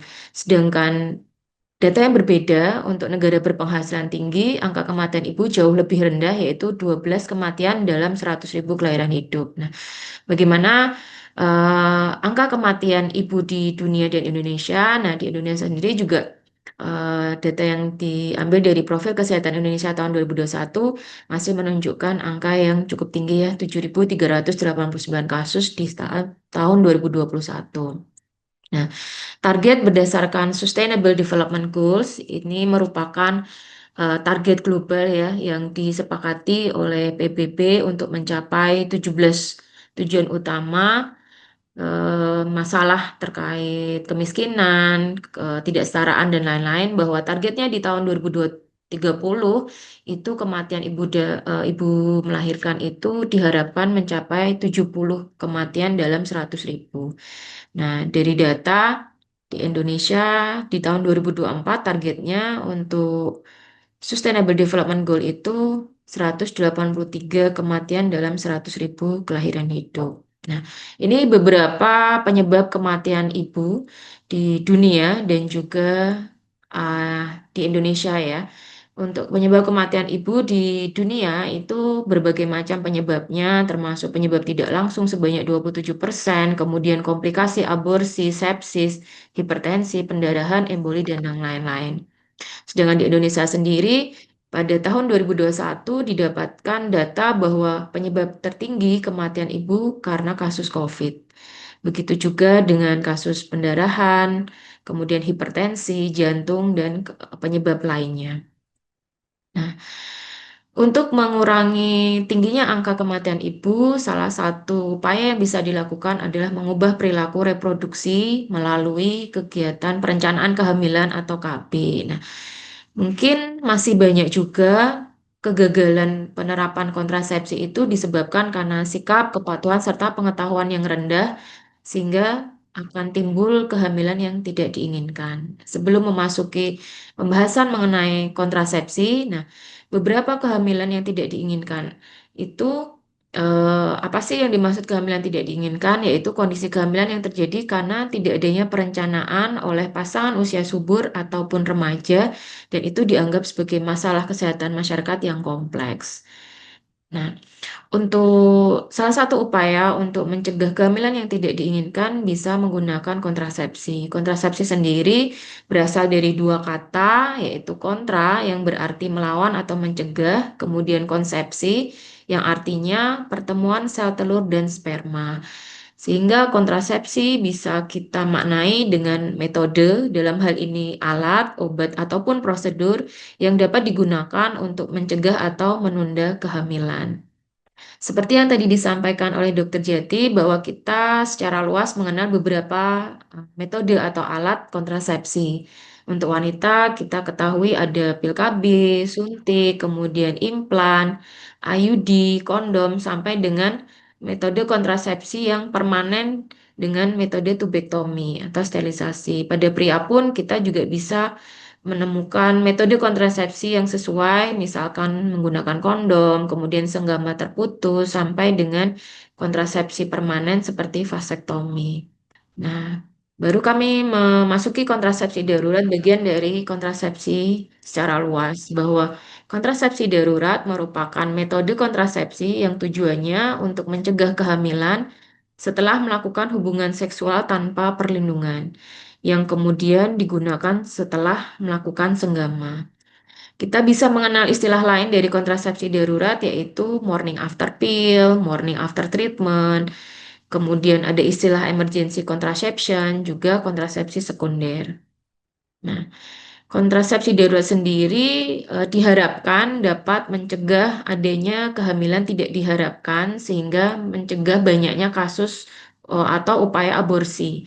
Karena mungkin banyak ya kejadian yang akhirnya karena tidak mengharap adanya kehamilan, sehingga seperti membuat keputusan yang singkat dengan melakukan aborsi. Nah, harapannya dengan adanya kontrasepsi emergensi atau kontrasepsi darurat bisa mengurangi angka kejadian aborsi. Nah, seperti ini yang tadi disampaikan oleh Dr. Jati, bahwa indikasi penggunaan kontrasepsi darurat meliputi kasus perkosaan, kemudian senggama tanpa menggunakan alat kontrasepsi, kemudian penggunaan kontrasepsi yang tidak tepat atau tidak konsisten, itu penyebabnya banyak ya, termasuk kondom yang bocor, kemudian diafragma yang pecah, lupa minum pil KB, dan seterusnya. Kemudian efektivitas penggunaan kontrasepsi darurat juga tergantung pada makin lebarnya jarak antara senggama dan juga kapan minum obatnya atau kontrasepsi daruratnya. Sehingga makin cepat diminum, maka efektivitasnya akan jauh lebih tinggi. Kontrasepsi darurat terdiri dari dua, yaitu mekanik dan juga medik hormonal yang diberikan secara oral. Mekanik, seperti tadi yang dijelaskan, bahwa alat kontrasepsi dalam rahim atau IUD yang mengandung tembaga, kemudian pil kontrasepsi bisa kita bagi menjadi dua, yaitu pil yang mengandung only progestin atau juga pil kombinasi yang mengandung estrogen dan juga progestin. Nah, kita bahas secara singkat bahwa IUD atau alat kontrasepsi dalam rahim yang mengandung tembaga, metode ini dapat dipakai dalam 5 hari pasca senggama yang tidak menggunakan alat kontrasepsi. Nah, kelayakan secara medis dalam penggunaan IUD tersebut, jika kondisinya sedang dalam keadaan hamil, maka kategorinya metode kontrasepsi tidak dapat digunakan. Kemudian untuk perkosaan terbagi menjadi resiko tinggi infeksi menular, seksual, dan juga resiko rendah. Untuk resiko rendah, maka tidak ada batasan bahwa ini digunakan atau tidak. Nah, untuk yang resiko rendah, maka IUD ini bisa digunakan. Sedangkan untuk resiko tinggi kasus perkosaan, maka tidak direkomendasikan penggunaan IUD tersebut. Kemudian untuk pil kontrasepsi darurat, bahwasanya pil kondar ini dimaksudkan untuk mencegah kehamilan dengan cara mencegah atau menunda ovulasi. Nah, beberapa sediaan di sini dicantumkan bahwa untuk tipe kontrasepsi hormon ada yang mengandung pil progestin saja atau juga kandungan kombinasi antara progestin dan juga estrogen. Ada sediaan dengan kandungan levonorgestrel 1,5 mg dan juga 0,75 mg. Untuk pertama kali dengan kesediaan yang dosis tinggi levonorgestrel, maka bisa langsung diminum 1 tablet. Tidak ada pengulangan berikutnya. Kemudian untuk sediaan 0,75 mili bisa langsung diminum sekaligus 2 tablet. Seperti yang disampaikan Dokter Jati, secara efektif tidak berbeda bermakna ketika sekaligus minum 2 tablet dengan 2 kali sehari 1 tablet jeda 12 jam. Kemudian ada pil kontrasepsi progestin lain dengan kandungan 0,03 mili levonorgestrel dan seterusnya. Ini memang minumnya jadi lebih banyak tabletnya karena memang dosis atau kekuatan sediaannya jauh lebih kecil dari yang 1,5 dan juga 0,75. Di berikutnya ada pil kombinasi estrogen progestin dengan berbagai kekuatan sediaan kombinasi ya. Ini juga untuk pertama kali minum akan berbeda-beda tergantung dari kekuatan sediaannya. Kemudian ada juga untuk kontrasepsi dengan kandungan ulipristal asetat ya. Di Indonesia sepertinya memang jarang ditemukan sehingga mungkin tidak terlalu dikenal luas di masyarakat. Kemudian ini ada kriteria kelayakan medis penggunaan pil kontrasepsi darurat, bahwasanya pada kondisi kehamilan KPK itu adalah kombinasi ya, kombinasi kontrasepsi untuk kehamilan memang tidak disarankan, kemudian menyusui, riwayat kehamilan ektopik dan seterusnya itu bisa digunakan. Kemudian untuk beberapa kontraindikasi, jadi menurut studi bahwa pasien dengan indeks BMI lebih dari 30 kg memang efektivitasnya akan lebih rendah daripada yang dengan BMI kurang dari 30 kg per meter persegi. Kemudian untuk kasus perkosaan dan juga penggunaan berulang tidak ada batasan penggunaan metode kontrasepsi darurat. Kemudian efektivitas terapi dipengaruhi oleh jarak antara senggama tanpa perlindungan dengan waktu minum obat pertama kali. Jadi memang lebih baik, lebih cepat diminum akan jauh lebih baik efektivitasnya. Meskipun ada yang mengatakan bahwa bisa kontrasepsi darurat itu diminum sampai dengan 5 hari. Akan tetapi akan lebih baik kalau itu diminum lebih cepat ya, sampai dengan 3 hari atau 72 jam setelah melakukan hubungan tanpa proteksi. Nah, di sini ada efektivitas semakin berkurang jika jarak minum pil semakin jauh dari waktu senggama. Jadi ketika diminum 24 jam pertama, maka efektivitasnya akan 95%. Kemudian 24 jam berikutnya sampai dengan 48 jam, efektivitasnya akan turun menjadi 85% dan seterusnya.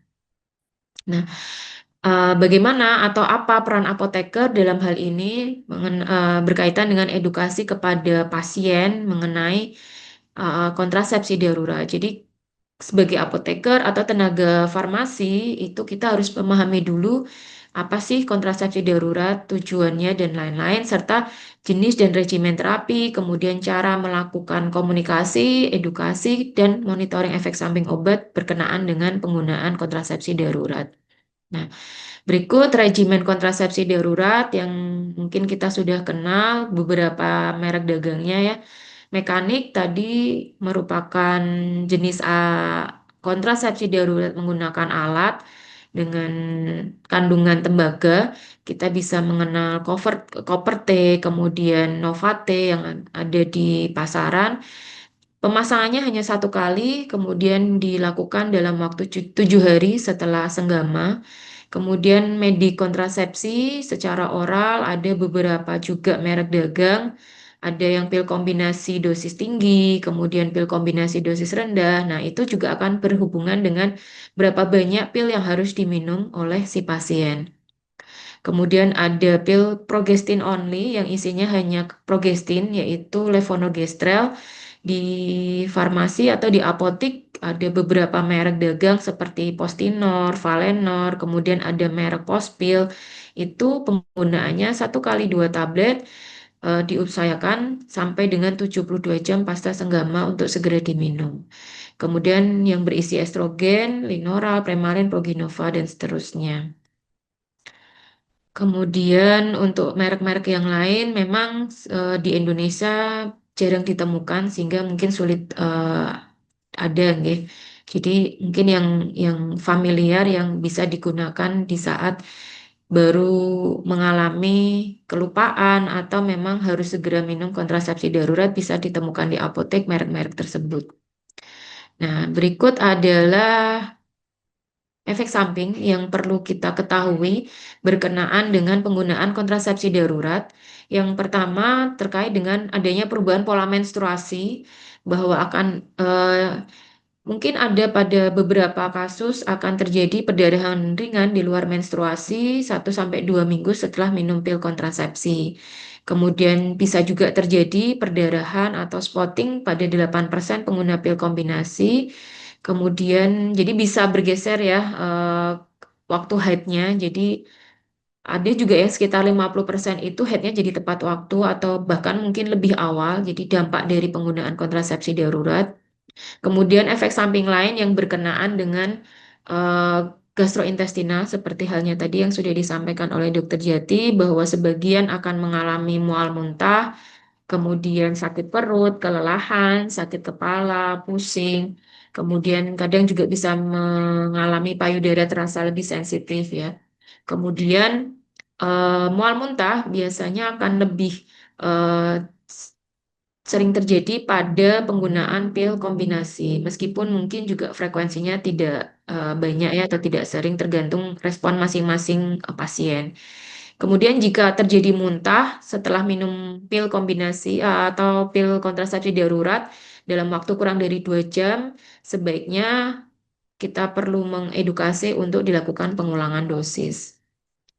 Nah, kemudian kita juga perlu memahami interaksi obat dan juga kontraindikasinya bahwa untuk beberapa obat seperti ampicillin, rifampicin, tetrasiklin, kemudian kloramfenikol, niamisin, dan sediaan barbiturat sebaiknya tidak diminum bersamaan atau eh, diupayakan untuk jeda dengan penggunaan pil kontrasepsi. Kemudian untuk kontraindikasi penggunaan kontrasepsi darurat yaitu pada pasien hamil seperti yang tadi dijelaskan bahwa kelayakan medis untuk pasien hamil adalah 4, jadi sebaiknya tidak direkomendasikan. Kemudian perdarahan vagina yang tidak diketahui penyebabnya karena efek samping penggunaan kondar tadi juga kadang-kadang bisa menyebabkan perdarahan, kemudian penyakit hati dan ginjal, penyakit kuning, memiliki riwayat kanker, ovarium, uterus, dan lain-lain, asma, hipertensi, serta depresi. Kemudian apa saja yang perlu kita sampaikan sebagai apoteker dalam melakukan edukasi terkait penggunaan kontrasepsi darurat bahwa kita harus memberikan informasi yang akurat kepada pasien bahwasannya penggunaan kontrasepsi itu merupakan jadi kapan harus diminum kita harus memberikan informasi yang sejelas-jelasnya bahwa kontrasepsi sebaiknya diminum sesegera mungkin tidak lebih dari 72 jam agar efektivitasnya maksimal.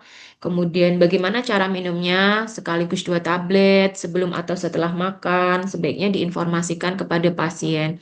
Kemudian mengklarifikasi kesalahpahaman bahwa seperti halnya tadi yang sudah dijelaskan Dokter Jati bahwa kontrasepsi darurat itu tidak bersifat abortif. Artinya ketika pada remaja yang mungkin ada pergaulan bebas, kemudian berhubungan seksual yang bukan dengan suami ataupun pasangan usia subur yang belum menginginkan kehamilan. Nah, tujuan penggunaan kontrasepsi darurat memang sebatas pada mencegah kehamilan. Jika sudah terjadi kehamilan, memang tidak disarankan menggunakan kontrasepsi darurat atau tidak sebagai aborsif gitu. Kemudian juga tidak sebagai pencegahan pada kasus infeksi menular seksual. Jadi pil atau IUD memang tidak digunakan untuk melindungi dari infeksi seksual menular. Kemudian menjelaskan keterbatasan efektivitas bahwa semakin cepat diminum maka efektivitas kontrasepsi darurat akan makin tinggi. Kemudian pada individu atau pasien dengan indeks BMI yang di atas 30 itu akan berbeda efektivitasnya dibanding yang IMT-nya atau BMI-nya kurang dari 30 kilogram per meter persegi. Kemudian menganjurkan metode kontrasepsi rutin jika memang pasangan usia subur tersebut belum menginginkan kehamilan, maka direkomendasikan untuk berkonsultasi ke dokter untuk memilih metode kontrasepsi apa yang sesuai dengan kebutuhan. Jadi tidak selalu mengkonsumsi kontrasepsi darurat untuk secara rutin sehingga misalkan bisa beralih ke IUD atau suntik KB per 3 bulan atau seterusnya. Kemudian menilai kesesuaian penggunaan, jadi jangan sampai penggunaan kontrasepsi darurat itu terkontraindikasi dengan kondisi pasien saat ini. Misalkan ada gangguan jantung atau misalkan seperti ada riwayat penggunaan atau ada riwayat atau bakat kanker sehingga sebaiknya tidak menggunakan kontrasepsi yang mengandung estrogen seperti yang tadi dijelaskan oleh Dokter Jati. Kemudian membantu mengatasi hambatan, apoteker atau tenaga farmasi bisa memberikan ruang untuk melakukan konseling dengan pasien mengenai kendala-kendala apa saja yang dihadapi dalam pemilihan kontrasepsi darurat. Demikian yang dapat kami sampaikan. Waktu saya kembalikan ke Ibu Deti. Kurang dan lebihnya saya mohon maaf. Terima kasih. Assalamualaikum warahmatullahi wabarakatuh. Waalaikumsalam warahmatullahi wabarakatuh. Ibu Tri, Masya Allah, Tabarakallah. Terima kasih atas paparan yang sangat aplikatif ini dan tentunya akan memberikan perspektif penting dari profesi apoteker dan semoga ilmu yang telah dibagikan tadi menjadi amal jariah dan membawa keberkahan bagi kita semuanya dalam menjalankan profesi dan pelayanan kepada umat. Mari kita berikan tepuk tangan virtual untuk narasumber atas pemaparan yang sangat luar biasa. Baik, Bapak, Ibu, dan rekan sejawat semuanya, kami informasikan bahwa link absensi kehadiran akan dibagikan melalui kolom chat Zoom menjelang akhir kegiatan webinar ini, dan mohon untuk mengisi absensi dengan data yang benar dan lengkap, karena absensi tersebut akan digunakan untuk validasi sertifikat dan SKP Kemenkes. Dan untuk evaluasi nanti akan bisa diakses mulai dari pukul 12 WIB dan ditutup di pukul 23.59 WIB hari ini. Jadi pastikan Bapak Ibu tidak lupa untuk mengisinya sebelum waktu berakhir. Sekali lagi link absensi akan kami share di kolom chat beberapa saat sebelum acara ditutup. Terima kasih atas perhatian dan kerjasamanya. Baiklah, sekarang kita lanjutkan dengan sesi tanya jawab. Silakan Bapak Ibu peserta webinar menuliskan pertanyaan melalui kolom chat atau menyampaikan langsung dengan menggunakan fitur raise hand. Dan tentunya kami sangat mengharapkan sekali partisipasi aktif dari Bapak Ibu semuanya agar diskusi ini semakin interaktif dan tentunya bermanfaat bagi kita semuanya. Dipersilakan Ibu, Bapak Ibu. Oke, jika tidak ada pertanyaan, mungkin terlebih dahulu izinkan saya Ibu untuk menyampaikan pertanyaan pemantik untuk mengawali sesi diskusi bersama narasumber kita. Boleh Ibu, Ibu Tri? Oh iya, silakan Bu. Oke, terima kasih Bu atas kesempatannya. Ini terkait tentang praktek edukasi di apotek ya. Jadi tadi saya menyimpulkan Ibu Tri tadi menekankan akan pentingnya peran apoteker sebagai edukator dalam kontrasepsi darurat, bukan hanya sebatas sekedar penyedia obat. Seperti itu ya Bu ya. Nah, di dalam praktek sehari-hari di apotek, bagaimana strategi komunikasi yang paling efektif, Ibu, agar edukasi kontrasepsi darurat bisa diterima dengan baik oleh pasien, terutama pasiennya itu remaja atau pasien yang masih merasa tabu untuk membicarakan topik tersebut. Seperti itu mungkin, Ibu.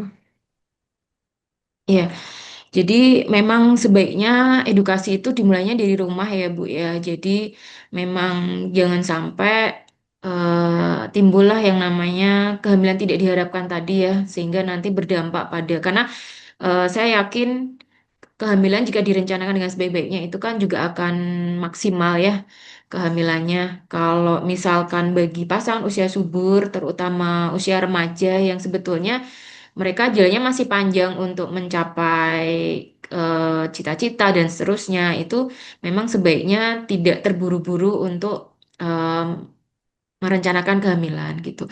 Cuman kita juga tidak bisa mungkin memprotek 100% pergaulan bebas yang ada di luar sana sehingga memang sebaiknya sih edukasi dimulai dari rumah, dari keluarga, kemudian juga melibatkan profesional. Artinya ketika banyak kan sekarang media sosial yang mungkin bergerak di bidang edukasi semacam itu ya, bahwasanya untuk membuka wawasan seluas-luasnya terhadap remaja, sebaiknya memang wawasan atau informasi itu dibuka selebar-lebarnya, termasuk informasi mengenai cara reproduksi, kemudian bahaya kehamilan yang mungkin eh, belum waktunya, itu sebaiknya disampaikan gitu, diedukasikan, termasuk kami farmasi ya. Tugasnya memberikan edukasi mengenai pilihan ya, atau alternatif penggunaan kontrasepsi darurat semacam itu. Cuman untuk yang lainnya pasti ranahnya lebih ke medis. Kemudian kalau kami sih yang berkaitan dengan ya sharing saja sih Bu, semacam itu. Baik Ibu, terima kasih atas jawabannya. Sangat puas sekali Ibu dan sangat bermakna sekali untuk teman-teman kita yang berada di apotek. Nah, di sini ada pertanyaan di kolom chat Ibu dari Ibu Zahira Siva Primadita. Izin bertanya Ibu Yuli. Jika pasien sedang minum obat golongan induser secara rutin dan perlu untuk mengkonsumsi pil kontrasepsi darurat, berapa lama baiknya jeda konsumsi kedua obat? Terima kasih, Ibu. Ya, jadi memang untuk beberapa obat kan seperti rifampicin begitu memang dia bersifat sebagai induser enzim metabolisme ya, sehingga efek dari si kontrasepsi darurat itu akan berkurang. Memang seperti yang tadi sudah dijelaskan bahwa sebaiknya kontrasepsi darurat itu bukan sebagai pilihan rutin penggunaan kontrasepsi karena jika memang pasangan usia subur ini tidak dalam waktu dekat menginginkan kehamilan, sebaiknya direkomendasikan untuk menggunakan kontrasepsi jenis lain yang bukan kontrasepsi darurat. Artinya bisa menggunakan IUD ya yang tidak mengandung hormonal sehingga itu jauh lebih aman ketika memang pasien ini juga dalam waktu bersamaan mengkonsumsi obat-obat yang sifatnya induser seperti misalkan pasiennya kebetulan sedang menderita TB sehingga rutin mengkonsumsi rifampicin. Nah, sebaiknya jika memang eh, harus menggunakan kontrasepsi darurat, maka sebaiknya kalau sebetulnya ya untuk obat-obat yang berinteraksi secara farmakodinamika, jeda obat itu sebetulnya tidak bermakna signifikan. Beda kalau interaksinya itu bersifat farmasetik sehingga bisa dijeda minum misalkan 2 jam berikutnya baru mengkonsumsi alat apa namanya pil kontrasepsi darurat. Tetapi karena rifampicin atau obat-obat induser itu bersifat interaksinya itu adalah farmakodinamika sehingga jeda waktu sebetulnya juga tidak bermakna signifikan. Tapi tidak ada salahnya begitu jeda apa namanya ketika konsumsi bersamaan bisa selang 12 jam, misalkan seperti itu. Tapi kembali lagi ya, sebaiknya rekomendasi yang untuk penggunaan kontrasepsi darurat itu tidak rutin digunakan. Lebih baik memilih kontrasepsi jangka panjang ya, yang atau memang tujuannya untuk menunda atau tidak menginginkan kehamilan dalam waktu dekat, sebaiknya pakai kontrasepsi yang lainnya. Jangan digunakan kontrasepsi darurat selama maksudnya dirutinkan gitu. Oke, terima kasih Bu Yuli atas jawabannya. Insya Allah sudah terjawab ya Ibu Sahira. Selanjutnya Ibu Yuli, saya melihat di sini di kolom chat masih ada tambahan pertanyaan. Apabila ada yang beli alat kontrasepsi tetapi masih remaja dan belum menikah, apakah pihak apotek menyeleksi dulu dan tidak melayani pembelian tersebut terkait untuk mengurangi kejadian free sex, Ibu? Silakan Ibu. Ya. Jadi memang ya bisa saja ya yang beli remaja itu disuruh orang tuanya juga bisa ya Bu ya.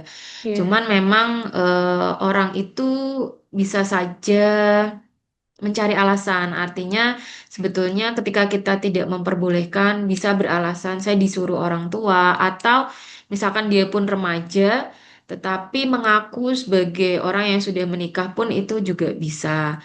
Kan tetapi memang apa ya sebetulnya itu kembali lagi kebijakan dari masing-masing pemilik sarana apotik apakah boleh memperjualbelikan alat kontrasepsi itu secara bebas. Kalau saya pribadi memang sebaiknya tidak diperbolehkan ya. Eh, Sebaiknya kita memberikan edukasi kepada si calon pembeli itu kalau memang dia belum menikah untuk tidak kita serahkan begitu saja begitu. Oke. Terima kasih Ibu atas jawabannya. Eh, Semoga Ibu Ani Mardianti terpuaskan dengan jawabannya. Oke. Ada lagi yang ingin bertanya? Silakan di raise hand. Baik, Ibu, kalau tidak ada bertanya, boleh saya bertanya lagi, Ibu? Oh iya. Alhamdulillah pertanyaan tadi juga membuka ruang diskusi yang menarik ya Bu ya. Jadi saya juga ini walaupun saya sebagai seorang bidan tapi memang sangat tertarik sekali dengan pertanyaan Ibu. Em, di sini saya ingin tahu ya Bu ya, kalau berdasarkan dari pengalaman Ibu sendiri, apa sih sebenarnya yang menjadi tantangan terbesar dalam menyampaikan informasi efek samping dari pil kontrasepsi darurat tadi Bu kepada pasien tanpa menimbulkan rasa takut yang berlebihan kepada si pasien karena kita tahu ya kalau kita berkomunikasi salah informasi tentu akan berefek yang tidak baik, persepsinya juga akan berbeda. Dan kemudian bagaimana caranya dari kita sebagai apoteker menyeimbangkan antara edukasi resiko dan rasa aman kepada pasien, Ibu. Dan ini juga mungkin bisa saya terapkan juga di lapangan sebagai seorang bidan, Ibu. Terima kasih. Iya. Jadi efek samping ataupun interaksi obat itu sebetulnya janganlah menjadi suatu ketakutan ya, karena belum tentu efek samping atau interaksi obat itu selalu akan terjadi gitu. Karena ada yang namanya interaksi itu mayor, minor gitu ya. Nah, begitu juga efek samping itu tidak selalu terjadi dan tidak akan terjadi pada semua pasien. Artinya tergantung respon terhadap masing-masing individu. Nah, pada penggunaan kontrasepsi darurat sendiri memang jadi sebetulnya tidak hanya untuk alat kontrasepsi ya, pil kontrasepsi darurat, obat-obat lain pun seperti itu. Jadi memang tidak semuanya akan terjadi efek samping. Kemudian terkait kontrasepsi darurat ini sebetulnya jarang terjadi, tapi bisa saja terjadi dan itu sifatnya ringan gitu. Jadi bisa hilang tanpa perlu pengobatan lebih lanjut. Misalkan ketika sakit kepala itu mungkin ambang nyeri tiap orang itu pasti akan berbeda-beda sehingga eh, efek samping yang terlaporkan itu sakit kepala ya sifatnya ringan saja sehingga tidak perlu harus minum paracetamol atau analgetik lain sehingga kecuali memang respon tubuh itu meresponnya dengan berlebih sehingga dibutuhkan konsultasi medis lebih lanjut sehingga itu perlu konsultasi dengan dokter. Kemudian terkait pendarahan atau siklus menstruasi yang lain dari yang sebelumnya, nah itu juga bisa dikonsultasikan ke medis saja ke dokter. Namun eh, penggunaan kontrasepsi darurat ini efektivitasnya, kemudian efek sampingnya ringan sehingga tidak perlu terlalu dikhawatirkan. Dampaknya seperti apa bagi kesehatan itu tidak menakutkan gitu, Bu. Jadi memang tidak ada yang perlu dikhawatirkan selama kita memberikan edukasinya, cara minumnya sesuai ya. Kemudian kalau misalkan ada efek samping, resiko efek samping mual, maka sebaiknya diminum segera setelah makan, misalkan seperti itu. Jadi tidak perlu dikhawatirkan sih karena efek sampingnya cenderung ringan dan bisa hilang tanpa adanya pengobatan lebih lanjut seperti itu. Baik, Ibu. Terima kasih, Bu, atas jawabannya. Bagaimana Bapak Ibu peserta webinar lainnya? Masih ada lagi pertanyaan yang mungkin bisa langsung open mic atau di kolom chat. Bu, izin tanya. Boleh Ibu sebutkan nama dan instansinya Ibu, dipersilakan. Saya Bidan Ade dari Puskesmas Jatinangor, Kabupaten Sumedang. Eh, Kalau di tempat saya itu eh, banyak ibu-ibu yang menggunakan pil KB. Itu kebanyakan mereka itu beli sendiri ke apotek, Bu. Nah, jadi ada beberapa kasus yang memang eh, gagal gitu, tapi memang tidak banyak ya, Bu ya. Jadi eh, kemungkinan si ibu kurang paham saat dijelaskan oleh petugas di apotek gitu ya, Bu ya. Nah, jadi kadang kalau sudah terjadi kegagalan atau misalnya tidak haid, barulah ibu-ibu tersebut eh, datang ke bidan gitu, Bu. Nah, mungkin di kota lain seperti itu atau tidak gitu, atau hanya di tempat saya aja gitu, Bu. Nah, eh, untuk edukasi ke ibu yang membutuhkan eh, pil KB tersebut gitu, eh, di apotek itu seperti apa gitu, Bu, untuk uh, supaya ya si ibu tersebut disiplin gitu, Bu, tidak sampai terjadi kegagalan gitu, Bu. Terima kasih. Iya. Oke, izin ya Bu. Jadi memang saya juga pernah menemui ketika di apotek gitu ya, ada pasien yang bebas begitu saja bilang mau beli, mohon maaf saya sebut mereknya ya, mau beli Microginon kayak gitu, mau beli pil KB andalan kayak gitu. Memang kebanyakan itu dijual tanpa resep dokter.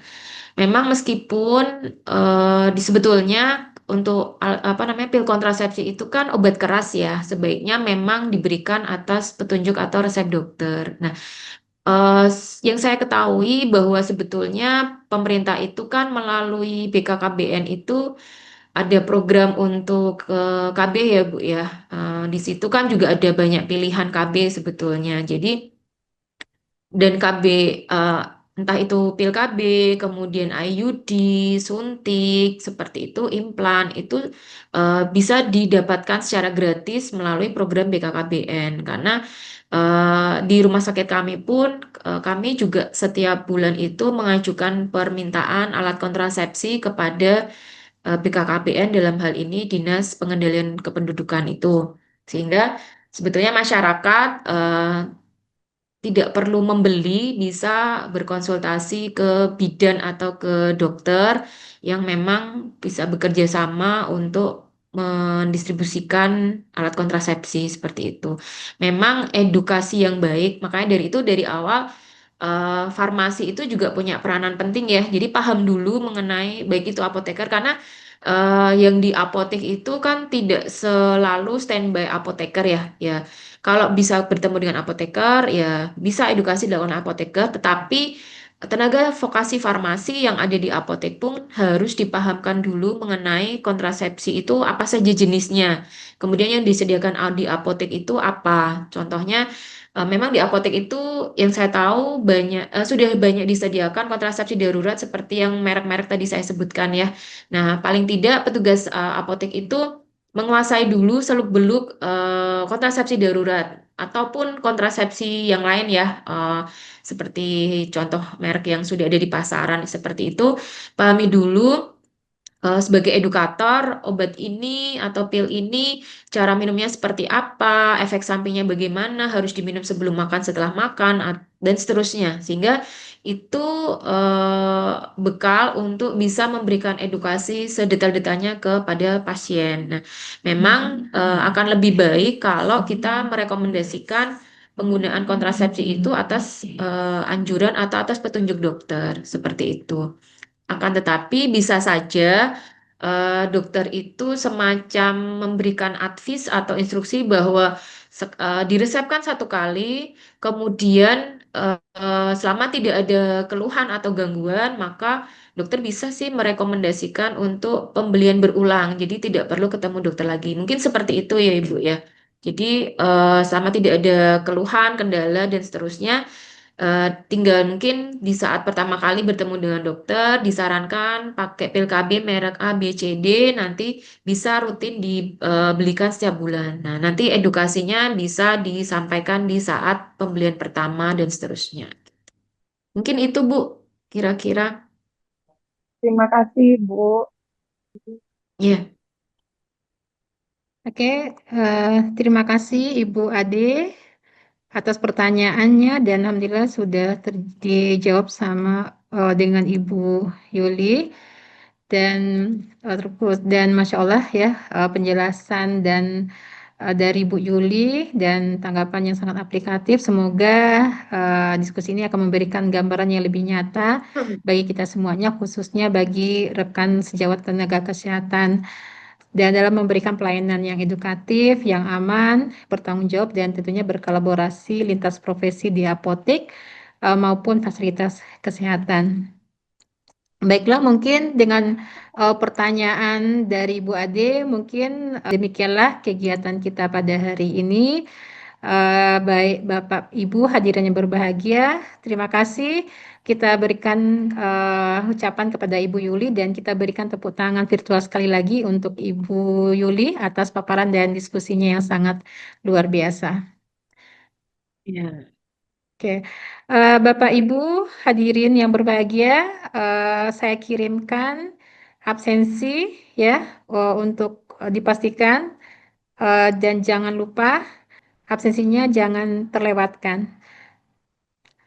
Oke, jadi alhamdulillah dengan diskusi yang penuh ilmu dan kolaborasi lintas profesi ini, terima kasih atas semangat belajar dan partisipasi luar biasa dari semua pihak. Jadi berdasarkan dari pemaparan daripada Ibu Apoteker Tri Yuliastuti dapat kita simpulkan bahwasanya peran apoteker sangat penting dalam memberikan edukasi kontrasepsi darurat secara aman dan bertanggung jawab.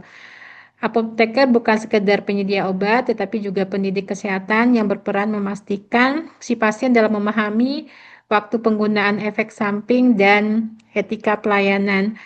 Dan edukasi yang tepat di apotek, tentunya ini akan menjadi salah satu kunci pencegahan kehamilan yang tidak direncanakan, sekaligus wujud nyata kolaborasi lintas profesi di bidang kesehatan reproduksi.